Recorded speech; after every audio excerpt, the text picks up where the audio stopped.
E aí, minhas amigas e meus amigos medrosos, eu sou o Dr. Romero e vou contar mais um relato para vocês. Então, manda aí!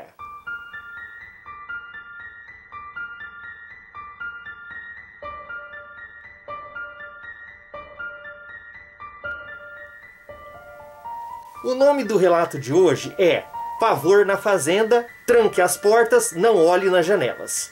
E quem nos enviou o relato foi o nosso amigo inscrito, que vou chamar de Antônio, pois ele não quer o seu nome verdadeiro e nem o de sua família apareçam no relato, por medidas de segurança.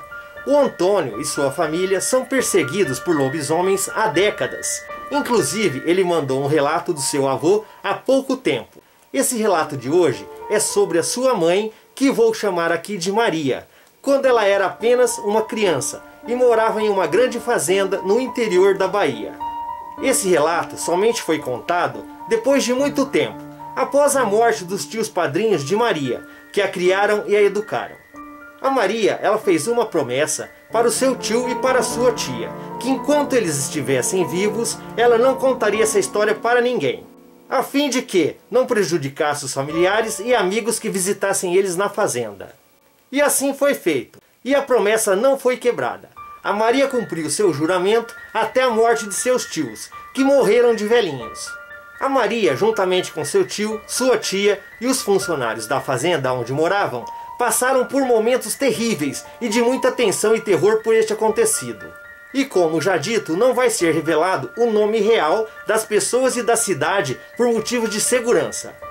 Então, num passado distante, quando Maria era apenas uma criança, a sua mãe, por necessidade financeira e de comum acordo com o seu marido, acabaram aceitando o pedido de sua irmã e tia madrinha da Maria. A tia madrinha pediu que sua irmã levasse sua filha Maria para que ela, juntamente com o seu marido, fosse criado por eles. Eles eram bem de vida e eram donos de uma grande fazenda no interior de uma cidade na Bahia. Eles puderam dar a ela uma ótima criação e uma ótima educação, e sem falar em muito amor e carinho, pois os tios padrinhos não tinham filhos. A fazenda, ela era enorme, com muita plantação e animais, e a casa-sede era bem grande também.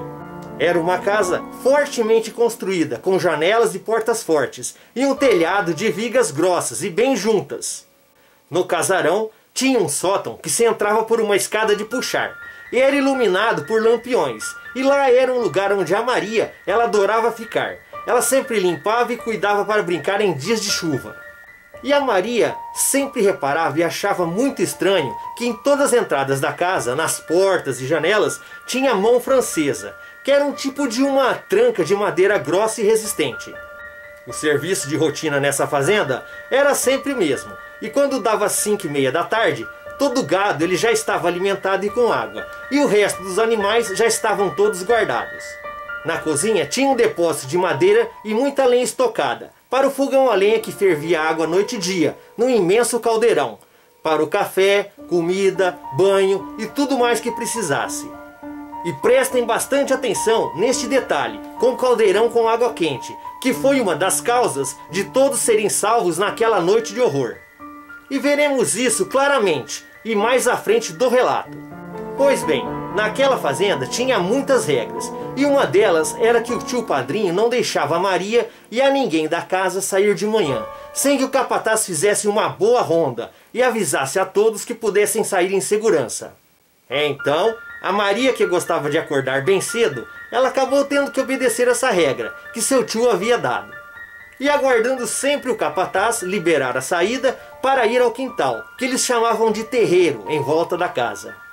E tem mais regra ainda: quando saísse para esse terreiro, ela deveria estar acompanhada de seu tio padrinho ou de sua tia madrinha.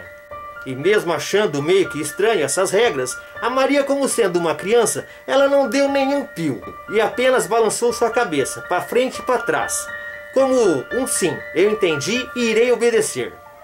Então, em um certo dia que a Maria foi limpar o sótão, ela viu que estava faltando algumas telhas e a madeira que as segurava estava todo roída e lascada, e com isso entrando a claridade dos raios solares.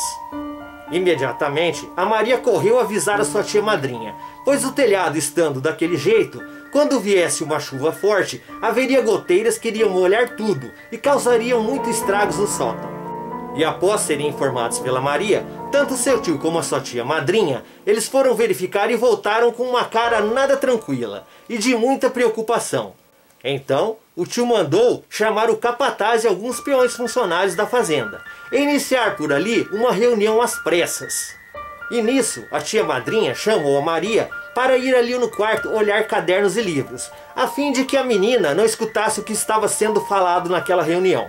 Mas todos sabemos o quanto as crianças são curiosas, e a pequena Maria, ela não ficava atrás não. Ela achou muito estranho a cara de preocupação que seus tios fizeram, por causa de uma simples troca de telhas quebradas. Ainda mais que ela, com suas orelhinhas em pé e ligadas na conversa, acabou escutando quando disseram: "Tomara que essa praga dos infernos não tenha voltado, depois de tantos anos." E além de ver e escutar tudo isso, a Maria acabou se preocupando e se assustando, pois viu seu tio abrindo o armário de armas da fazenda e as entregando para o capataz e seus peões. Nisso, imediatamente, o capataz, que já estava armado com facão e armas de fogo, deu ordem para os peões arrumarem e reforçarem o sótão e deixá-lo bem trancado e reforçado sem acesso à casa. Todas as noites eram acesas duas fogueiras grandes, uma na frente e outra atrás do casarão, por onde tinham as portas de acesso da frente e dos fundos. Isso tudo como uma medida de segurança, e ainda mais agora com o perigo rondando a todos. Então foram colocados peões armados e de prontidão para que qualquer ameaça que aparecesse. E a noite passou, e mesmo todos estando alertas, nada ouviram ou puderam ver. E assim que o dia começou a clarear, o capataz, já assustado, junto com alguns peões, correram falar com o tio padrinho. Alguma coisa visitou a fazenda no horário da noite para a madrugada, e sem fazer barulho nenhum, acabou destroçando muitos patos e galinhas. Aquilo que matou os animais era muito inteligente, e não deixou ser visto ou ouvido por ninguém. O tio padrinho, um pouco nervoso, achou que os homens que estavam de plantão dormiram em vez de ficar de vigia. Mas o capataz, amigo e homem de confiança, disse ao tio padrinho que seus homens não fecharam os olhos em nenhum momento. E que até os cachorros naquela noite estavam muito assustados e tremendo, pois eles se intocaram no canil e não deram nenhum latido. E de tanto que eles estavam aterrorizados, não saíam nem para comer ou beber água. Nisso, o tio padrinho ficou com muita raiva, pois viu seus bichinhos mortos por pura maldade e devorados somente pela metade. Aquela criatura, ela era maligna, inteligente e não matou para comer não, viu? Ele matou por puro prazer, destroçando os pobres animais. E o tio padrinho, ele se arrependeu de não ter deixado alguns homens dentro dos recintos dos animais, pois naquela noite os homens ficaram de guarda somente em cima das árvores. Mas aquele bichão, ele iria voltar, e desta vez o tio padrinho, junto com o capataz, eles se organizaram melhor e se prepararam com todos os homens armados e bem mais atentos. E então veio a próxima noite, e nada aconteceu. Vieram outras, e todos os homens de tocaia em cima das árvores e em pontos estratégicos da fazenda aguardavam pela criatura. E foi aí, minhas amigas e meus amigos medrosos, que numa dessas noites, esse bichão ele veio se apresentar, pulando em cima do telhado daquele casarão. Já era de madrugada e todos foram acordados pelo grande barulho que ele fez. Aquela criatura, depois de aterrissar no telhado, ele começou a quebrar as telhas para entrar no casarão.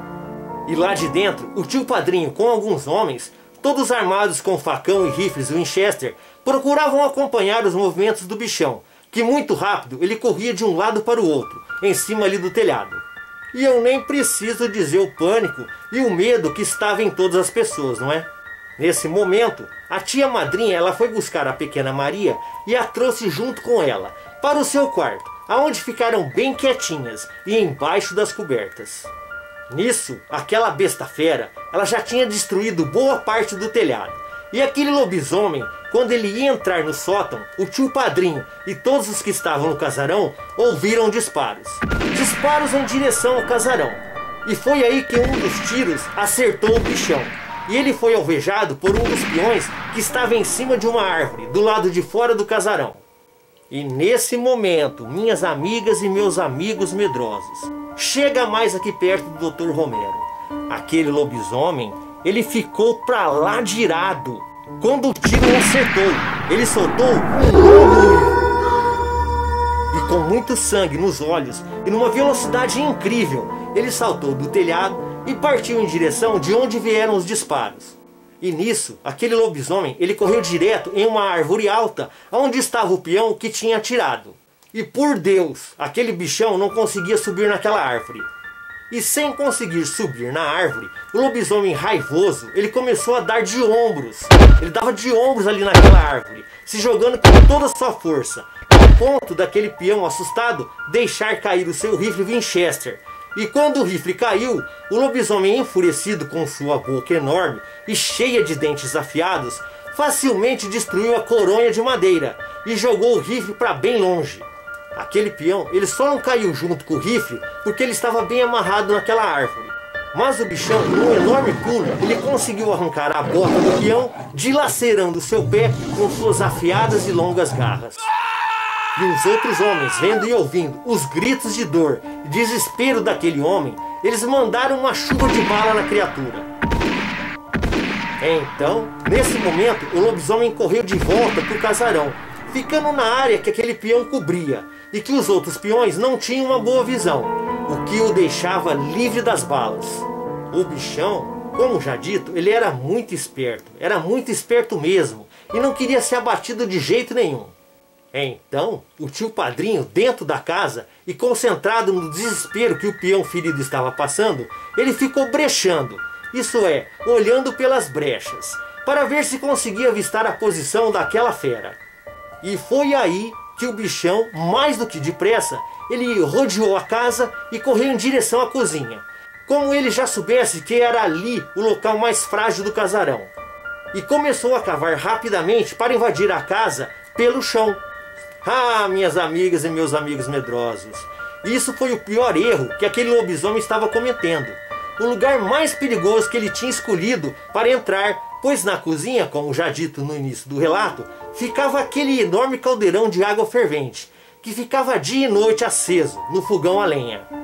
E nesse momento, a tia madrinha que estava no seu quarto com a pequena Maria, começaram a escutar aquele lobisomem ficar arfando e grunhindo sem parar, bem alto, pois o quarto onde elas estavam ficava bem próximo ali do lado da cozinha. A tia madrinha, ela era uma pessoa de bastante coragem e correu em direção à cozinha para verificar aquele barulho do bichão.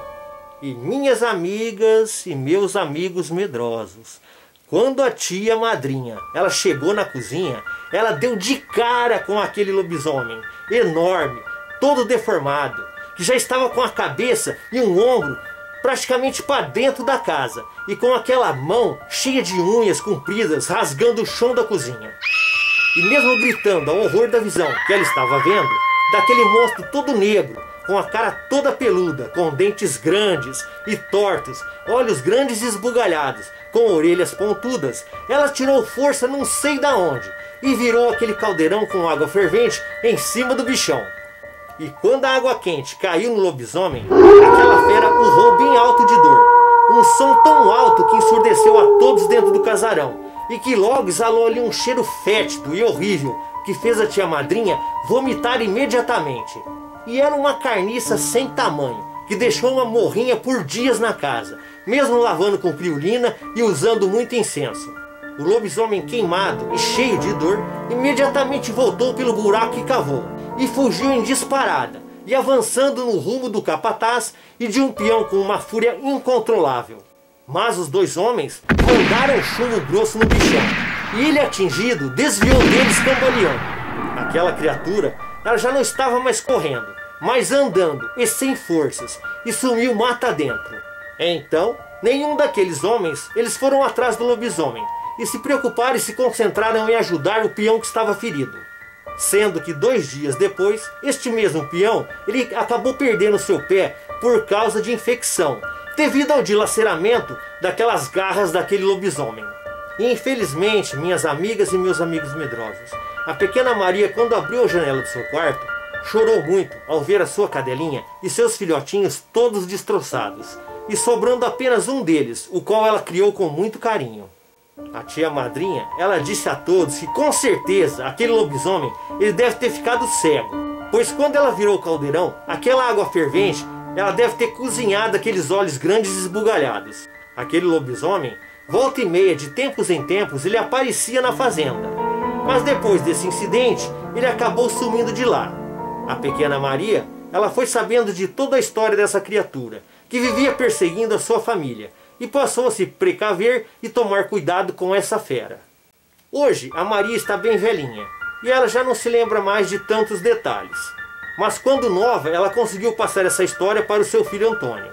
E o Antônio, ele nos prometeu que mais histórias virão dessas feras com sua família.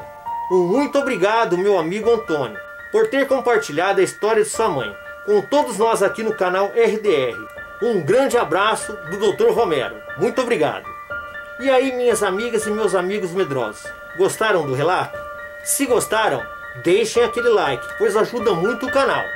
Compartilhem o vídeo em suas redes sociais. Se inscrevam no canal e se tiver um relato ou mais relatos, mande para esse e-mail que vai aparecer aqui. Tudo pequeno com letra minúscula. drromero@gmail.com. Muito obrigado por ter assistido o vídeo e meus amigos e minhas amigas, até a próxima!